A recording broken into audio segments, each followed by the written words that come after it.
Hello everyone, welcome to my channel Go and Grow. In today's video, we are going to explain the most important topic in data structure, Bellman-Ford algorithm.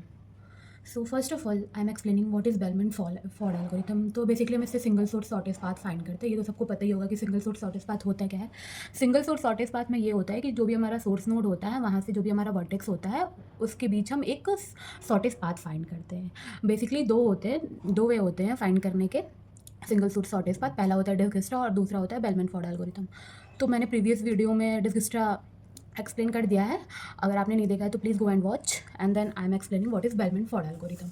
So the Bellman Ford algorithm is used for graphs that may have negative age weights, but it does not work efficiently if there are negative weight cycle. Okay, cycle in the graph where the total weight is negative. मैंने बताया था previous video में कि negative wait cycle किसे कहते हैं और उसे कैसे निकाला जाता है, तो आप वहाँ जाके देख सकते हैं. तो जो हमारा बेलमैन-फोर्ड एल्गोरिथम होता है, ये एल्गोरिथम नेगेटिव वेट वाले ग्राफ के लिए यूज़फुल है. बेलमैन-फोर्ड एल्गोरिथम ये ग्राफ में वर्क करता है जहाँ वेट नेगेटिव हो सकता है, बट ये नेगेटिव वेट साइकिल को आइडेंटिफाई करने में भी हेल्प करता है. ठीक है, तो यहाँ पे हम एक एग्जांपल देखेंगे बेलमैन-फोर्ड एल्गोरिथम का. तो यहाँ पे हमारा जो वर्टेक्स है A B C D E F, total कितने 6 वर्टेक्स है. ठीक है, और उनके वेट दिए गए हैं A to B 6, A to C 4, A to D 5, B to E -1. तो ये यहाँ पे ये नेगेटिव वेट को कंटेन किया, बट इससे कोई दिक्कत नहीं है. ओवरऑल नेगेटिव वेट साइकिल नहीं होना चाहिए. नेगेटिव वेट वो हो सकता है.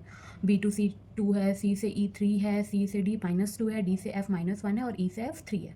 तो हम यहाँ पे इसे सॉल्व करेंगे. सो सबसे पहले हम एजेस लिख लेंगे. कौन कौन सी? A to B and A to C and A to D and E to E, C to E,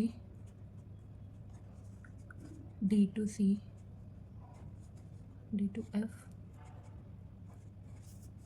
and E to F. हमारे टोटल इतने एजेस हैं. ठीक है, अब हम क्या करेंगे? इटरेशन वन मतलब होता है कि एक बार हम पूरा घूम के देखें कि कहाँ से शॉर्टेस्ट पाथ मिल रहा है, कहाँ से नहीं मिल रहा है. ठीक है, मतलब इटरेशन वन मतलब एक बार देखना.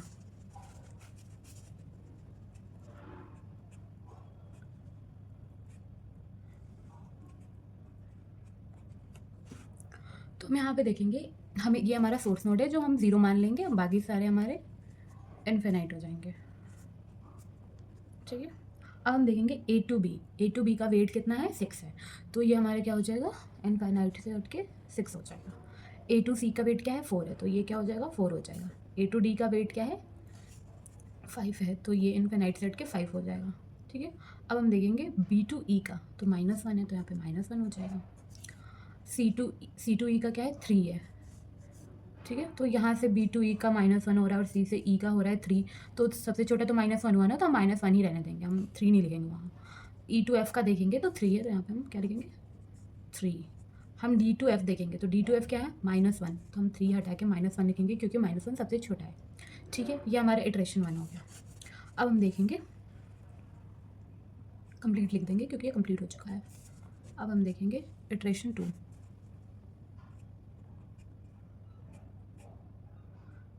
ठीक है, इटरेशन 2 में हम देखेंगे ए टू बी तो 6 ही है. ठीक, बी टू ई -1 है. उसके बाद हम देखेंगे बी टू ये हो गया, ये हो गया. सी टू बी कितना हो रहा है? 2, क्योंकि ये 6 हो रहा है, ये 2 हो रहा है, तो 6 तो बड़ा हो गया ना, तो हम 2 लिखेंगे यहाँ पे.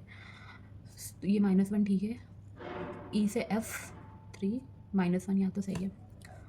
ए टू 5, डी टू, हाँ डी टू सी, यहाँ पे ए टू सी 4 है और डी टू सी -2 है, तो हम यहाँ पे 4 को काट के लिखेंगे -2.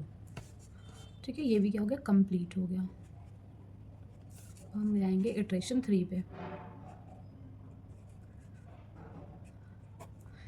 ए टू बी, ये तो 6 आ रहा था, सी टू बी 2 आ रहा था, तो हमने 2 कर दिया. अब और कोई तो नहीं आ रहा है ना? नहीं, अब कोई नहीं आ रहा है, तो बस 2 ही होगा इसका.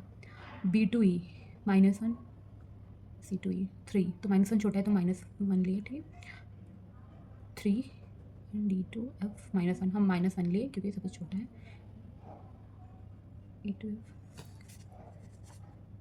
5 एंड ये, हाँ, तो हम यहाँ पे क्या लिए? 5 ही लिए क्योंकि यहाँ पे बस एक ही ए से डी तक का ही वेट है.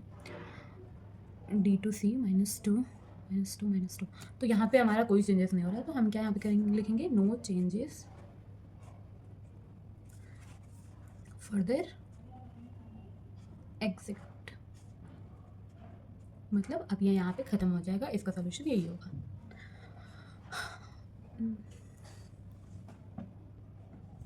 Okay, thank you, and don't forget to like and subscribe my channel, and also don't forget to watch my previous video. Thank you.